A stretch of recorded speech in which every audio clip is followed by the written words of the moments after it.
Hi friends, నేను మీ Sony. Welcome back to అమ్మతో వంట. ఈరోజు రెసిపీ వచ్చేసి ఎంతో టేస్టీగా కమ్మగా ఉండే చిత్రాన్నంని ఎలా చేయాలో చూపించబోతున్నాను. ఇప్పుడైతే ప్రాసెస్లోకి వెళ్ళిపోదాం. స్టవ్ ఆన్ చేసి కడాయి పెట్టి అందులోకి 2 టేబుల్ స్పూన్స్ ఆయిల్ని వేసుకోవాలి. ఆయిల్ బాగా హీట్ అయిన తర్వాత ఇక్కడ నేను ఒక ఆలూని ఇలాగ చిన్న చిన్న ముక్కలుగా కట్ చేసుకొని వేసుకుంటున్నానండి. ఈ ఆలూ కూడా కలర్ చేంజ్ అయ్యేంత వరకు ఆయిల్లో ఫ్రై చేసుకోవాలి.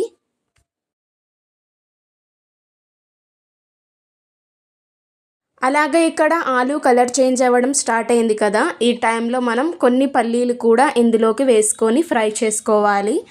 అలాగే ఇక్కడ ఒక పెద్ద సైజు ఆనియన్ని ఇలాగ చిన్న చిన్న ముక్కలుగా కట్ చేసుకొని వేసుకున్నాను. అలాగే ఒక 6-7 పచ్చిమిర్చీలను కూడా మధ్యలో చీల్చి వేసుకున్నాను. సో ఇవన్నీ కలర్ చేంజ్ అయ్యేంత వరకు ఫ్రై చేసుకోవాలండి. ఇప్పుడు ఇందులోకి 1 టీ స్పూన్ జీరా, అలాగే 2 ఎండుమిరపకాయల్ని తుంచుకొని వేసుకోవాలి. అలాగే ఇక్కడ 1 టీ స్పూన్ శనగపప్పు, 1 టీ స్పూన్ మినపప్పు కూడా వేసుకోవాలి. అలాగే ఇక్కడ 1 టీ స్పూన్ పసుపు, అలాగే మీకు టేస్ట్కి సరిపడా సాల్ట్ని కూడా వేసి ఇవన్నీ బాగా కలిసేలాగా కలుపుకోవాలి. సో ఈ ప్రాసెస్ అంతా మీడియం ఫ్లేమ్లోనే పెట్టి చేసుకోవాలండి. అలాగే మనం వేసినవన్నీ కలర్ చేంజ్ అయ్యేంత వరకు బాగా మెత్తపడేంత వరకు ఫ్రై చేసుకోవాలి. సో ఇలాగా కలర్ చేంజ్ అయిన తర్వాత లాస్ట్లోకి కొంచెం కరివేపాకుని యాడ్ చేసుకొని కరివేపాకు కూడా కాస్త మెత్తబడేంత వరకు ఫ్రై చేసుకోవాలి.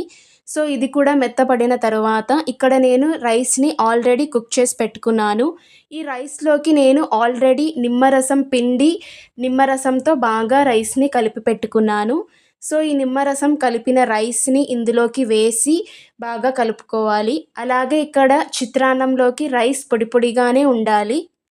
సో ఇలాగా రైస్ మొత్తం కలిపేసుకొని స్టవ్ ఆఫ్ చేసుకుంటే ఎంతో కమ్మగా ఉండే చిత్రాన్నం అయితే రెడీ అయిపోతుంది. ఇది చాలా టేస్టీగా ఉంటుంది అండ్ చాలా ఫాస్ట్గా అయిపోతుంది. ఈవెన్ వంట రాని వాళ్ళు కూడా ఈ వీడియో చూసి ఈ రెసిపీని ట్రై చేయొచ్చు. మరి ఇంకెందుకు లేట్, మీరు ట్రై చేయండి. ట్రై చేసి ఎలా ఉందో కామెంట్ సెక్షన్లో కామెంట్ చేయండి. వీడియో నచ్చితే వీడియోని లైక్ చేయండి, షేర్ చేయండి, ఛానల్ని సబ్స్క్రైబ్ చేయండి.